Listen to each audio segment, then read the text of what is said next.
citar textualmente uno de los historiadores de este país, el profesor Alejandro Paulino, que escribe sobre la participación de Duarte y los trinitarios y la guerra restauradora.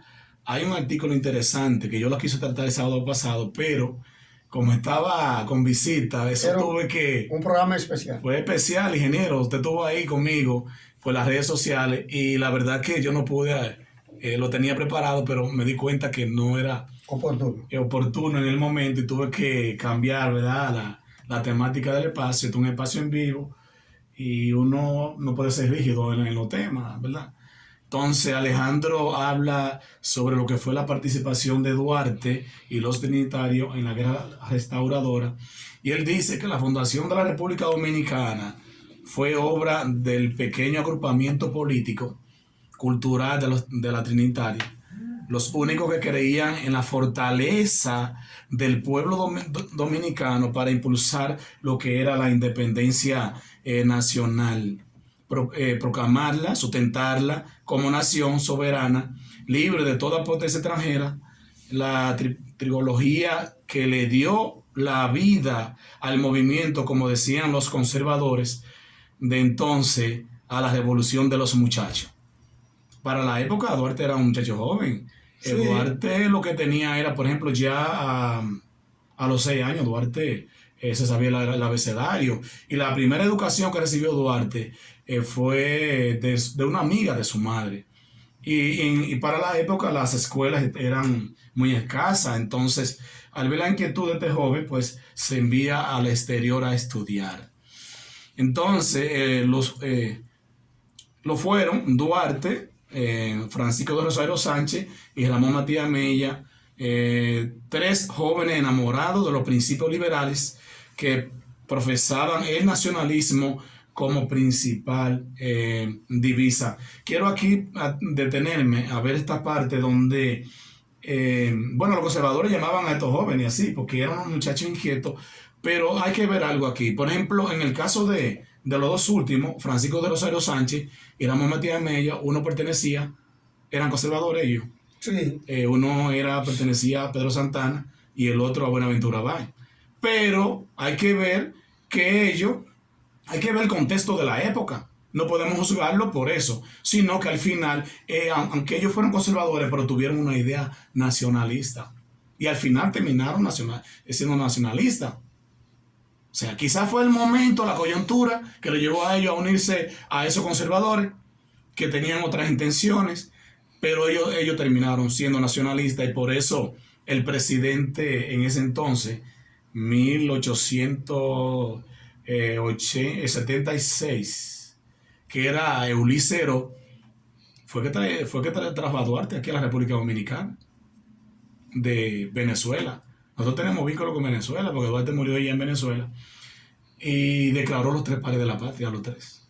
Por eso tenemos los 3 padres de la patria. Pero hay que aclararle a los amigos radioyentes, y yo siempre lo he analizado con mis estudiantes, que Duarte es el principal precursor de este proyecto de nación. Claro. Que se quede claro. Ahora, que no tuvo la independencia, no necesariamente tenía que estar, porque era la cabeza y tenía que protegerlo a él para él poder seguir dirigiendo este proyecto de nación. Así es. Entonces vamos a ver que en el 18 de marzo de 1961, el entreguista antinacional del CITE profesor, entonces presidente de la República, Pedro Santana, anexionó el territorio dominicano al Imperio Español. Y pasamos entonces nosotros a ser una provincia de ultramar español. Que eso fue uno de los errores garrafales, porque él a principio de la independencia jugó un papel estelar, pero al final el hombre se cambia de posición. Entonces, convirtiendo a la República Dominicana en una provincia de ultramar, este hecho la pérdida de la soberanía, y pedimos la soberanía y la independencia, y rescató el nacionalismo de los fundadores de la República y lo hizo ser parte de la lucha por el restablecimiento de la patria en 1844.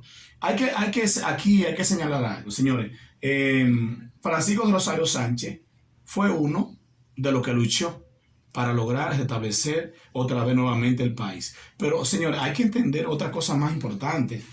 tanto Francisco de Rosario Sánchez como Juan Pablo Duarte y Ramón Matías Mella al final no vieron el proyecto. O sea, al final que ellos murieron, Duarte en Venezuela, Sánchez fue fusilado por Pedro Santana en San Juan. Él estaba en San Tomás, entra por Haití y le dice a la población que Francisco Rosario Sánchez era un traidor.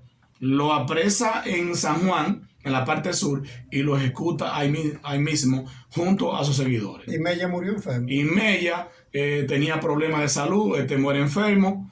Bueno, y nada, pero no vio realizado ese proyecto. Aún así, los demás compatriotas lograron ese sueño de Duarte. Ya para 1865, ya estábamos fuera de la potencia española, que durante 1861 a 1865 España estuvo ocupando esta isla como provincia ultramar de España. Pero para que usted vea como en la historia, por eso uno dice, bueno, hay que juzgar estos padres. No, hay que ver el contexto del momento.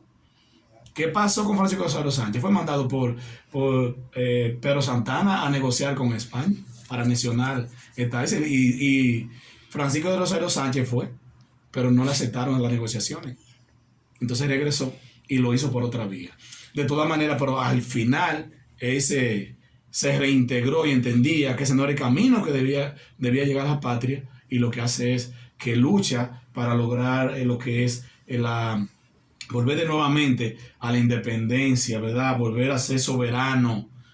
Pero al final de ese proyecto que hizo Pedro Santana, que él pensaba que iba a ser el gobernador de esta provincia, anexada por España. Pero ¿qué pasó? ¿Saben qué hicieron los españoles? No le dieron ese privilegio.